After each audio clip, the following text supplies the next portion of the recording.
Halo Bapak, Ibu, dan semua sahabat hebat yang berusia 55 tahun ke atas. Apa kabarnya hari ini? Semoga selalu sehat, semangat, dan penuh rasa syukur, ya. Saya mau tanya dulu nih, apakah Bapak Ibu pernah merasa tidur malam tidak nyenyak, sering terbangun tengah malam, atau bangun pagi dengan badan yang terasa pegal, pusing, bahkan lemas? Kalau iya, jangan anggap sepele, karena di usia 55 tahun ke atas, tidur bukan sekadar istirahat, melainkan penentu utama kesehatan kita ke depannya. Nah, tahukah Bapak Ibu, ada beberapa kebiasaan kecil yang mungkin sudah bertahun-tahun kita lakukan tanpa sadar ternyata bisa sangat berbahaya kalau terus diteruskan. Bukan hanya mengganggu kualitas tidur, tapi juga bisa memicu masalah serius seperti tekanan darah melonjak, risiko jatuh di malam hari, bahkan serangan jantung mendadak saat tidur. Serem, kan? Di video ini, kita akan bahas 7 kebiasaan sepele sebelum tidur yang wajib banget dihindari, terutama kalau sudah masuk usia 65 tahun ke atas. Percayalah, setelah tahu dan menghindarinya, tidur Bapak Ibu bisa jauh lebih nyenyak, badan terasa lebih ringan, dan risiko penyakit serius bisa ditekan dengan luar biasa. Jadi, yuk, siapkan teh hangat, duduk nyaman, dan pastikan nonton video ini sampai selesai, karena informasi di menit-menit akhir benar-benar bisa menyelamatkan kesehatan Bapak Ibu tercinta. Coba bayangkan sebentar, Bapak Ibu, Pak Darno, 68 tahun, dari kota kecil di Jawa Tengah, setiap malam punya kebiasaan sederhana. Sebelum tidur, beliau selalu minum 1 gelas besar air putih, sambil menonton televisi sampai ketiduran. Awalnya tidak ada masalah, tapi beberapa bulan belakangan ini, beliau sering terbangun 3-4 kali semalam hanya untuk ke kamar mandi. Suatu malam, saat setengah sadar, Pak Darno terpeleset di kamar mandi karena lampu tidak dinyalakan. Akibatnya, beliau jatuh, mengalami patah tulang pinggul, dan harus menjalani operasi besar. Semua ini berawal dari kebiasaan kecil yang dianggap sepele. Bukan cuma Pak Darno, banyak juga sahabat seusia kita yang mengeluh sering sesak napas, merasa tidak bertenaga, bahkan mengidap tekanan darah tinggi hanya karena pola tidur yang tidak sehat. Kalau saja lebih awal tahu kebiasaan apa saja yang harus dihindari sebelum tidur, mungkin semua ini bisa dicegah.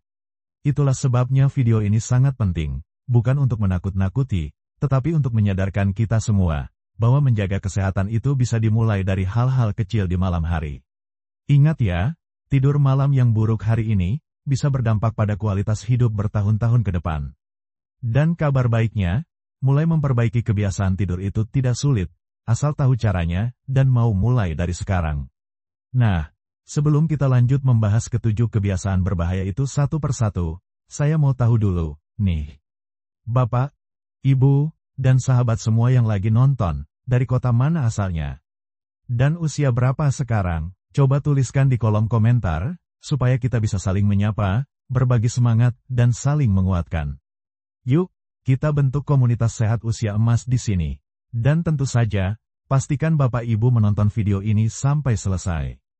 Karena di bagian akhir nanti, saya akan berikan tips tambahan yang jarang dibahas orang, tapi sangat ampuh untuk membuat tidur jadi lebih lelap dan aman.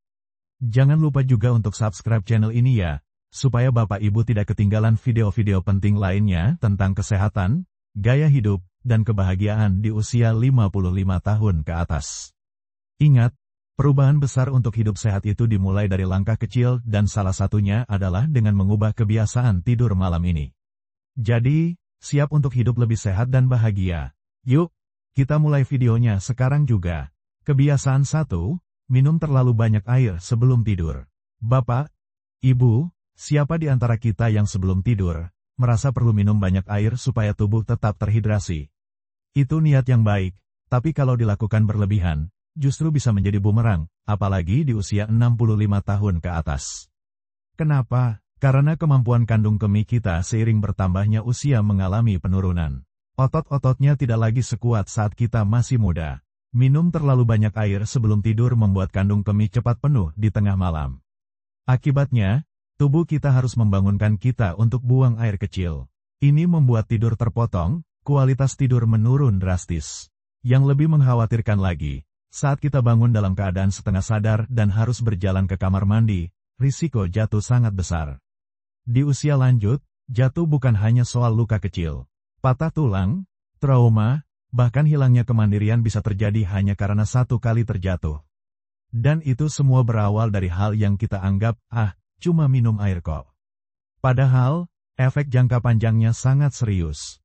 Oleh karena itu, minum air tetap penting, tapi cukup secukupnya saja, maksimal 1 jam sebelum tidur. Bila merasa haus menjelang tidur, cukup dengan setengah gelas air, tidak lebih. Ini jauh lebih aman untuk tubuh, menjaga tidur tetap nyenyak, dan mencegah insiden berbahaya di malam hari. Ingat, kualitas tidur lebih penting daripada sekadar merasa cukup minum sebelum tidur. Kebiasaan 2, main HP atau nonton TV sampai ketiduran. Di zaman sekarang, siapa sih yang tidak tergoda? Entah itu menonton TV sampai larut, membaca berita di handphone, atau sekadar scrolling media sosial sampai mata terasa berat dan akhirnya ketiduran. Kelihatannya sepele ya, Bapak, Ibu. Tapi sadarkah kita, cahaya biru dari layar televisi, handphone, dan tablet itu diam-diam merusak jam biologis tubuh kita. Di dalam tubuh kita ada hormon bernama melatonin, yang berfungsi mengatur kapan tubuh harus tidur. Nah, paparan cahaya biru di malam hari, terutama 1-2 jam sebelum tidur, menghambat produksi melatonin secara alami. Akibatnya, meskipun mata kita terasa lelah, otak kita masih merasa siang hari, dan tidur menjadi tidak dalam. Kita mungkin tetap terlelap, tapi sebenarnya otak kita tidak sepenuhnya istirahat. Itulah sebabnya bangun pagi terasa pusing, letih, bahkan seperti kurang tidur, padahal jam tidur kita cukup. Lebih parahnya lagi, kurang tidur yang berkualitas bisa meningkatkan risiko tekanan darah tinggi, gangguan jantung, bahkan mempercepat penurunan fungsi otak. Serem kan? Apalagi di usia 65 tahun ke atas, kita butuh tidur dalam untuk menjaga fungsi tubuh tetap optimal. Solusinya sederhana, matikan semua layar minimal 1 jam sebelum tidur. Gunakan waktu itu untuk membaca buku ringan, mendengarkan musik lembut, atau berzikir, berdoa, relaksasi.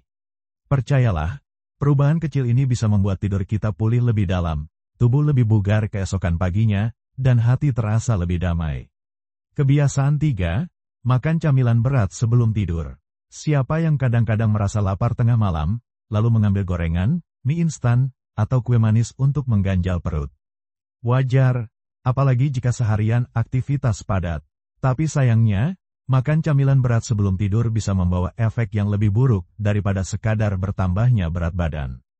Di usia 65 tahun ke atas, sistem pencernaan kita bekerja lebih lambat.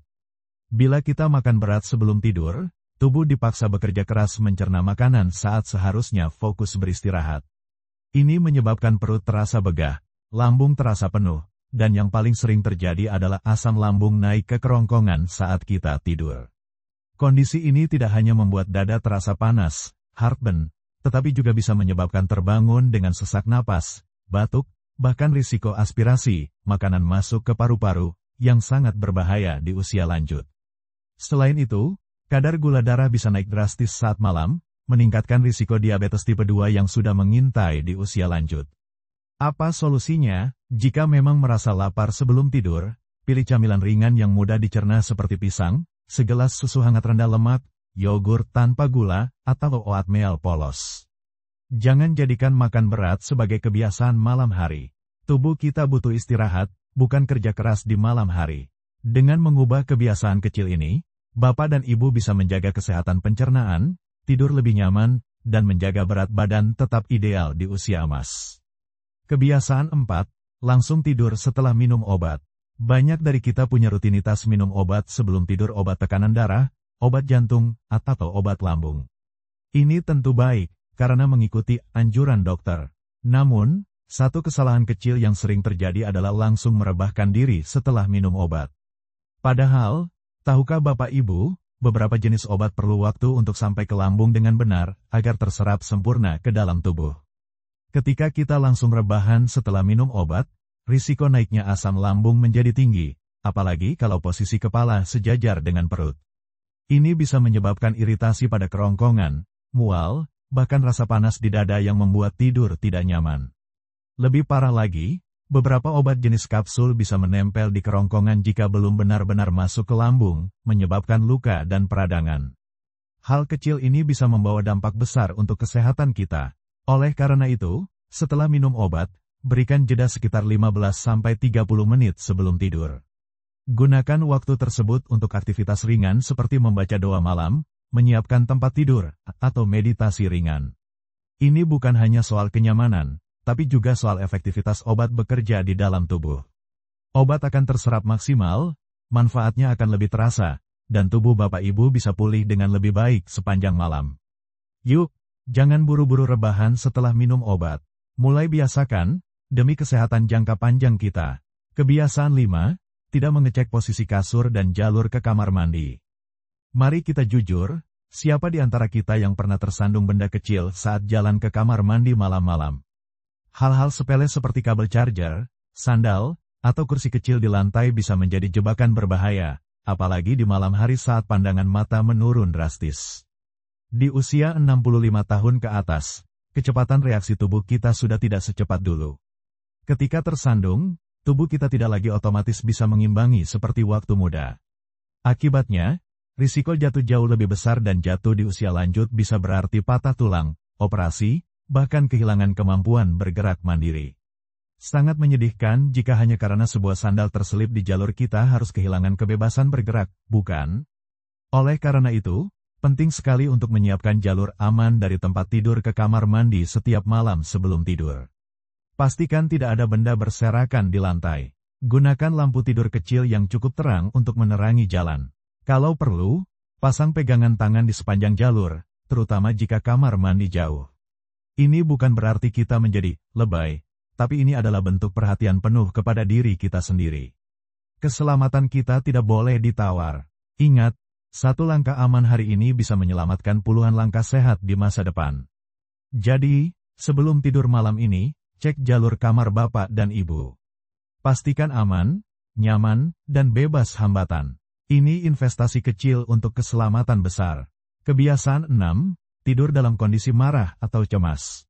Bapak, Ibu, pernahkah mengalami saat badan sudah lelah ingin tidur, tetapi pikiran masih berkecamuk? Entah karena ada masalah keluarga, perasaan kecewa terhadap seseorang, atau mungkin rasa cemas memikirkan hari esok.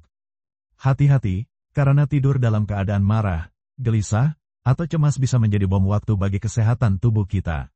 Di usia 65 tahun ke atas, kondisi emosi yang tidak stabil sebelum tidur bisa memicu berbagai masalah serius. Ketika kita marah atau cemas, tubuh secara otomatis memproduksi hormon stres seperti kortisol dan adrenalin dalam jumlah tinggi. Kedua hormon ini membuat detak jantung meningkat, tekanan darah naik, dan sistem saraf tetap aktif, padahal seharusnya tubuh sedang mempersiapkan diri untuk istirahat. Akibatnya, meski kita akhirnya tertidur, tidur kita menjadi sangat dangkal dan gelisah. Kita tidak masuk ke fase tidur dalam, deep sleep, yang sangat penting untuk perbaikan tubuh. Lebih berbahaya lagi, tidur dalam keadaan stres berat bisa memicu serangan jantung mendadak atau stroke ringan di tengah malam tanpa kita sadari. Sering kali orang mengira itu sekadar tidur tidak nyenyak, padahal di dalam tubuh terjadi kerusakan serius. Ingat, Bapak Ibu, di usia kita sekarang, tubuh butuh ketenangan, bukan ketegangan. Jadi, jangan pernah bawa amarah, kecewa, atau kecemasan ke tempat tidur. Sebelum tidur, luangkan waktu untuk menenangkan diri. Bisa dengan berdoa, menarik napas dalam-dalam secara perlahan, atau menulis semua kekhawatiran di buku catatan lalu berkata pada diri sendiri, saya serahkan semua pada Tuhan malam ini, besok saya mulai lagi dengan semangat baru. Menutup hari dengan hati yang damai adalah salah satu kunci utama untuk tidur yang nyenyak dan bangun dengan tubuh yang segar. Ingat, bukan hanya tubuh kita yang butuh istirahat, tetapi juga hati dan pikiran kita. Mulai malam ini, mari kita latih diri untuk tidur dalam keadaan damai, seberat apapun masalah yang sedang kita hadapi. Karena kesehatan kita jauh lebih berharga daripada menyimpan beban emosi sepanjang malam. Kebiasaan 7, tidak menetapkan jadwal tidur tetap. Bapak dan Ibu, kita mungkin sering mendengar ungkapan, hidup harus fleksibel. Tapi, tahukah bahwa untuk urusan tidur, kedisiplinan adalah kunci utama, apalagi di usia lanjut. Banyak dari kita yang di hari kerja tidur pukul 9 malam, tetapi di akhir pekan atau saat libur, tidur bisa mundur sampai jam 11 atau bahkan tengah malam. Ada juga yang kadang tidur siang terlalu lama, akhirnya malam sulit tidur, dan bangun kesiangan keesokan harinya. Ini kelihatannya sepele, tapi sesungguhnya, mengacaukan jam tidur dapat membawa efek domino yang buruk bagi kesehatan. Tubuh kita punya sesuatu yang disebut ritme sirkadian, sejenis jam biologis alami yang mengatur kapan kita merasa mengantuk dan kapan kita merasa segar. Ritme ini sangat sensitif terhadap perubahan jadwal tidur. Kalau setiap hari jam tidur dan bangun kita berubah-ubah, tubuh menjadi bingung, hormon melatonin terganggu, dan siklus tidur alami kita rusak. Akibatnya, tidur menjadi tidak nyenyak, tubuh merasa lelah sepanjang hari, metabolisme melambat, dan lebih buruk lagi, dalam jangka panjang bisa mempercepat penurunan daya ingat dan meningkatkan risiko penyakit kronis seperti diabetes dan hipertensi. Penelitian juga menunjukkan bahwa orang yang jadwal tidurnya tidak teratur lebih rentan terhadap depresi dan kecemasan. Ini serius, Bapak Ibu, karena di usia 65 tahun ke atas, menjaga kesehatan mental dan fisik adalah prioritas utama. Lalu apa solusinya? Sangat sederhana tapi butuh komitmen. Tetapkan jam tidur dan jam bangun yang sama setiap hari, bahkan di akhir pekan sekalipun. Misalnya, tidur jam 9 malam dan bangun jam 5 pagi. Konsisten. Awalnya mungkin terasa sulit, tetapi dalam beberapa minggu tubuh akan beradaptasi, dan kita akan merasa jauh lebih bugar, lebih semangat, dan lebih bahagia setiap hari. Dengan menjaga jadwal tidur tetap, kita membantu tubuh memperbaiki diri secara maksimal setiap malam, meningkatkan daya tahan tubuh, menjaga kejernihan pikiran, dan memperpanjang usia sehat kita. Jadi, jangan menunda lagi, ya, Bapak Ibu. Mulai malam ini, mari kita hargai tubuh kita dengan cara sederhana tapi sangat berdampak ini, tidur di waktu yang sama, bangun di waktu yang sama, setiap hari. Ini hadiah terbaik yang bisa kita berikan untuk diri kita sendiri di usia emas ini. Bapak, Ibu, sahabat hebat semua, hari ini kita sudah sama-sama belajar tentang 7 kebiasaan kecil sebelum tidur yang ternyata bisa berdampak besar bagi kesehatan kita di usia 65 tahun ke atas. Mungkin selama ini kita merasa, cuma minum banyak air kok, atau, ya gak apa-apa nonton TV sambil tidur. Tapi siapa sangka, justru dari hal-hal kecil seperti itulah masalah besar bisa muncul. Mulai dari tidur tidak nyenyak, tekanan darah melonjak, jantung berdetak tidak normal, sampai risiko jatuh di malam hari semuanya bermula dari kebiasaan-kebiasaan kecil yang dianggap sepele. Tapi kabar baiknya adalah, semua ini bisa kita perbaiki. Tidak perlu obat mahal, tidak perlu perawatan rumit, cukup dengan kesadaran, perhatian, dan perubahan kecil setiap malam. Minum air secukupnya, jauhkan HP dan TV 1 jam sebelum tidur. Makan camilan sehat, bukan makanan berat. Beri waktu tubuh mencerna obat sebelum rebahan. Pastikan jalur ke kamar mandi aman. Tidur dengan hati yang damai, tanpa membawa beban amarah atau kecemasan. Dan yang terakhir, disiplin menjaga jam tidur kita tetap teratur setiap hari. Karena Bapak dan Ibu pantas mendapatkan tidur yang nyaman. Bapak dan Ibu pantas bangun pagi dengan badan segar, hati ringan, dan pikiran yang penuh semangat. Bapak dan Ibu pantas hidup lebih panjang, lebih sehat, dan lebih bahagia. Jadi, mari kita mulai dari malam ini. Bukan besok, bukan nanti, tapi sekarang juga. Ubah satu demi satu kebiasaan kecil ini, dan rasakan sendiri perubahan besar yang akan terjadi dalam hidup Bapak Ibu. Kalau Bapak Ibu merasa video ini bermanfaat, jangan lupa untuk klik tombol like, SHARE ke teman, saudara, atau siapa saja yang Bapak Ibu cintai. Karena bisa jadi, dengan membagikan video ini, Bapak Ibu ikut menyelamatkan kesehatan orang lain. Dan tentu saja, subscribe channel ini supaya Bapak Ibu tidak ketinggalan video-video penting berikutnya. Setiap minggu, kita akan bahas banyak tips praktis untuk hidup lebih sehat, lebih kuat, dan lebih bahagia di usia emas. Karena hidup sehat, itu hak kita semua. Dan perjalanan itu, kita mulai dari hal kecil, dari sekarang. Terima kasih sudah menonton sampai habis. Sampai jumpa di video berikutnya. Semoga malam ini Bapak dan Ibu tidur lebih nyenyak, dan bangun dengan semangat baru. Salam sehat dan bahagia selalu.